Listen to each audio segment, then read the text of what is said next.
আসসালামু আলাইকুম। দেশ বিদেশ থেকে যারা যুক্ত হয়েছেন সবাইকে স্বাগত জানাচ্ছি।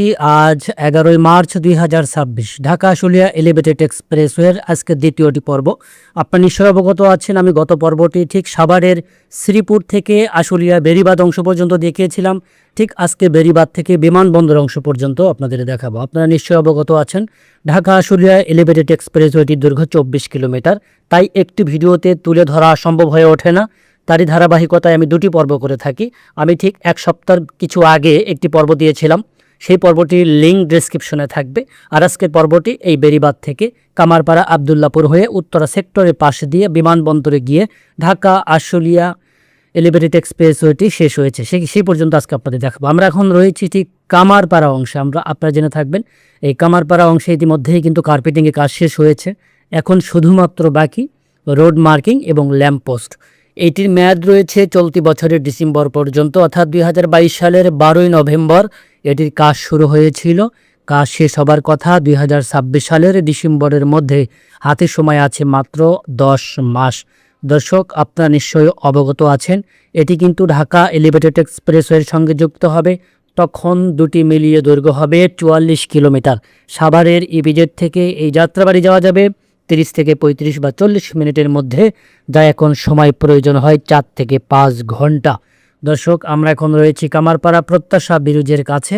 এখান থেকে সোজা একদম সুইচ গেট, উত্তরা অংশের সুইচ গেট থেকে আবারও বাম পাশে আবদুল্লাপুর দিকে যাবে, সেদিকে পুরোটাই আপনাদের দেখাতে চাই।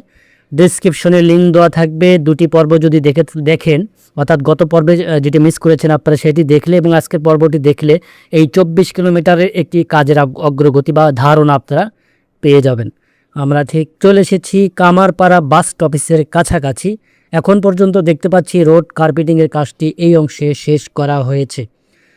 এই অংশে এসে দেখতে পাচ্ছি ওঠানামার র্যাম থাকবে, অর্থাৎ কামারপাড়া এটি হচ্ছে উত্তরা ১০ নম্বর সেক্টরের মধ্যে পড়েছে। এখানকার জনসাধারণের এক্সপ্রেসওয়ের সেবার আওতায় আনার জন্য এখানে ওঠানামার র্যামগুলি থাকছে। আর এখানকার যারা যানবাহনগুলি যারা উঠবেন তাদের জন্য টোল প্লাজা থাকবে। এই যে সামনের অংশে বেশ চওড়া দেখতে পাচ্ছি, এটি হলো কামারপাড়া বাস স্টপেজ এলাকা। হাতের বাম পাশে একটি রোড দেখতে পাচ্ছি, এটি চলে গিয়েছে টঙ্গীর স্টেশন রোড দিকে। আর সামনে বিশাল একটি ফাঁকা ময়দান, এটি হলো টঙ্গী বিশ্ব ইজতেমা ময়দান। আর ঠিক এটির সামনেই কিন্তু আমরা দেখতে পাচ্ছি এখানে টোল প্লাজা স্থাপন করা হবে। ইতিমধ্যে অসংখ্য শ্রমিক আমরা দেখতে পাচ্ছি।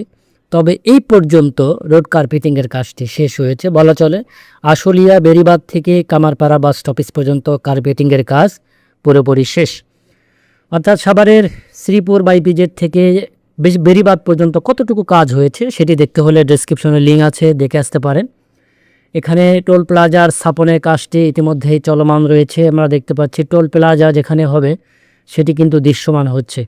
এখান থেকে আমরা দেখতে পাচ্ছি এটি হলো IUBAT ইউনিভার্সিটি রয়েছে, তার পাশে রয়েছে আহসানুল্লাহ মিশন ক্যান্সার হসপিটাল। ঠিক তার সামনে দিয়ে দেখতে পাচ্ছি ঢালার কাজটি শেষ করা হচ্ছে এই অংশে। তবে খুব শীঘ্রই এখানে কার্পেটিংয়ের কাজটি শুরু হবে। এখান থেকে সামনে হলো সুইচ গেট মোড়। সুইচ গেট মোড় থেকে বামে চলে গিয়েছে আবদুল্লাপুর দিকে। আর বাম পাশে একটি নদী দেখতে পাচ্ছি, নদীটি প্রায় মৃত।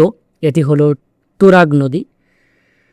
দখল বাণিজ্যে প্রতিটা নদী, অর্থাৎ ঢাকার চারপাশে যে গোল বৃত্তাকার আকারে যে নদীগুলো রয়েছে, নদীগুলো এখন প্রায় মৃত্যুসজ্জায় ঝুঁকিপূর্ণ অবস্থায় রয়েছে। লাইফ সাপোর্ট রয়েছে। নতুন সরকার উদ্যোগ নিচ্ছে নতুন নতুন খাল নদীকে তাদের প্রবাহ ফিরিয়ে দেওয়ার জন্য। জানি না কতটা সাকসেস হবেন। এটি হলো সুইচ গেট মোড়। এখানে একটা বিশাল বাঁক রয়েছিল, বাঁক থেকে একটু সোজা করার জন্য এই যে নদীর উপর দিয়ে বা নদীর পাশ দিয়ে কিছুটা জায়গা নিয়ে এক্সপ্রেসওয়েটি নিয়ে যাওয়া হচ্ছে। এই অংশ দেখতে পাচ্ছি ঢালাই কাজটি শেষ হয়েছে, এখন শুধু চলছে এই অংশে দুই পাশে যে রেলিং ঢালাই, সে রেলিং ঢালাই কাজটি চলছে। সামনে হলো আবদুল্লাপুর এলাকা। আমরা প্রায় আবদুল্লাপুরের কাছাকাছি চলে এসেছি। আমরা দেখতে পাচ্ছি আবদুল্লাহপুর পর্যন্ত গার্ডার উঠানো, পাশাপাশি ঢালাই কাজটিও চলছে। কিছু কিছু জায়গায় ঢালাই হয়েছে, কিছু কিছু জায়গায় বাকি রয়েছে, রড বিছানো হচ্ছে। তো এইভাবে কিন্তু কাজ এগিয়ে যাচ্ছে। এটি হলো আবদুল্লাপুর মোড়। এখান থেকে BRT ফ্লাইওভারের উপর দিয়ে এসে ঠিক এই যে পাশে সংযুক্ত হবে, এই পাশে সংযুক্ত হবে। এই পাশটিতেও দেখতে পাচ্ছি আমরা গার্ডার উঠানো হচ্ছে।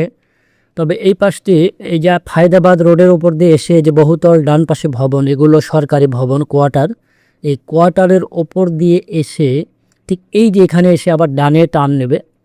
এখানে দেখতে পাচ্ছি রেল লাইন, অর্থাৎ বিমানবন্দর বা কমলাপুর দিক থেকে এসে টঙ্গীর দিকে যে রেল লাইনটি গিয়েছে, এই রেল লাইনের পাশ দিয়ে, অর্থাৎ এখান থেকে বিমানবন্দর পর্যন্ত পুরোটাই বাংলাদেশ রেলওয়ের জায়গার উপর দিয়ে যাবে। আমরা পূর্বেও দেখেছিলাম ঢাকা এলিভেটেড এক্সপ্রেসওয়েটি, যেটি বিমানবন্দর থেকে মালিবাগ রেলগেট পর্যন্ত পুরোটাই বাংলাদেশ রেল লাইনের উপর দিয়ে যাচ্ছিল। এটিও ঠিক বাংলাদেশ রেল লাইনের বা বাংলাদেশ রেলের জায়গায় কিছুটা নির্ভরশীল। এটি ডান পাশে উত্তরা সেক্টর, এই সেক্টরের পাশ দিয়ে সোজা বিমানবন্দর গিয়ে ঢাকা এলিভেটেড এক্সপ্রেসের সঙ্গে যুক্ত হবে। আজ 12ই মার্চ 2026 দেখছি ঢাকা শোলিয়া এলিভেটেড এক্সপ্রেসওয়ের লেটেস্ট একটি পর্ব। আকাশটা বৌরি আবহাওয়া, বৃষ্টির সম্ভাবনা রয়েছিল, আকাশটা মেঘাচ্ছন্ন ছিল, যার ফলে ফুটেজটা সেভাবে আমরা মেঘাচ্ছন্ন দেখতে পাচ্ছি। এই অংশেও ঢালাই সম্পূর্ণ হয়েছে, রোড কার্পেটিংয়ের কাজটি বাকি রয়েছে। এখান থেকে সোজা বিমানবন্দর দিকে চলে যাবে। বুঝতেই পারছেন রাজধানীবাসীর কতটা উপকারে আসবে, বিশেষ করে ঢাকা এলিভেটেড এক্সপ্রেসে ফার্মগেট অথবা হাতিঝিল অংশ পর্যন্ত চালু রয়েছে, যেটি বিমানবন্দর থেকে 12 মিনিটের মধ্যেই চলে যাওয়া যায় মগবাজার দিকে। কতটা সময় সাশ্রয় হয়েছে। যখন এটি চালু হবে কল্পনার বাহিরে, অর্থাৎ কেউ কল্পনাও করে নাই যে একটা নির্দিষ্ট সময়ের মধ্যে আপনি আপনার গন্তব্যে চলে যাবেন। এটি বিরল, যেটি এখন বর্তমান সাভারের ইপিজেড থেকে এই বিমানবন্দর পর্যন্ত আসতেই 2 ঘন্টা লেগে যায়, সেখানে আপনি চলে আসবেন মাত্র 15 মিনিটের মধ্যে। এখানে এসে একটু সরু এই কসাইবাড়ি যে রেল গেট রয়েছে, এখানে একটু 2 পাশে পিলার হবে। এই অংশটুকু 2 পাশে পিলার হয়ে এই যে বাম পাশে আবারও নেমে চলে যাবে। এই বাম পাশটি ঠিক বাংলাদেশ যে বিমানবন্দর রেলওয়ে স্টেশন রয়েছে, সেই রেলওয়ে স্টেশনের পিছন সাইড দিয়ে চলে যাচ্ছে এই ঢাকা আশুলিয়া এলিভেটেড এক্সপ্রেসওয়েটি। এখানে এসে আবার এই যে একটি রেলগেট দেখতে পাচ্ছি, আশকোনা রেলগেট, এয়ারপোর্ট রেলগেট, এখানে এসে আবার কোনাকানি হয়ে এই যে রেল লাইনের উপরে উঠে যাবে। রেল লাইনের উপরে উঠে গিয়ে এই যে হাতের ডান পাশে যে আই গার্ডার তৈরি করা হয়, ওয়ার্কশপ বলা চলে, এই আই গার্ডার তৈরি করার কারণে এখানে কয়েকটি পিলারে পাইলিংটি ধরতে পারেনি বা ধরা যাচ্ছে না। এর ফলে এখান থেকে এসে যে কাওলা রেলগেট রয়েছে, এই কাওলা রেলগেটে আবার দেখতে পাচ্ছি কিছু অংশ ঢাকা আশুলিয়া এলিভেটেড এক্সপ্রেসওয়ে দৃশ্যমান হয়েছে। এই যে সামনে যে এক্সপ্রেসওয়েটি দেখতে পাচ্ছি, এটি ঢাকা এলিভেটেড এক্সপ্রেসওয়ে। হাতের ডান পাশে বিমানবন্দরে অত্যাধুনিক 3য় টার্মিনাল। এখানে এসে যুক্ত হবে ঢাকা আশুলিয়া এলিভেটেড এক্সপ্রেসওয়ে, যেটি দৈর্ঘ্য 24 কিলোমিটার। আর এখানে এসে যুক্ত হলে দুটি মিলিয়ে দৈর্ঘ্য হবে 44 কিলোমিটার। দর্শক, আজকে ভিডিওটি এ পর্যন্তই, দেখা হবে আগামী কোনো পর্বে। সে পর্যন্ত ভালো থাকুন, সুস্থ থাকুন, আল্লাহ হাফেজ।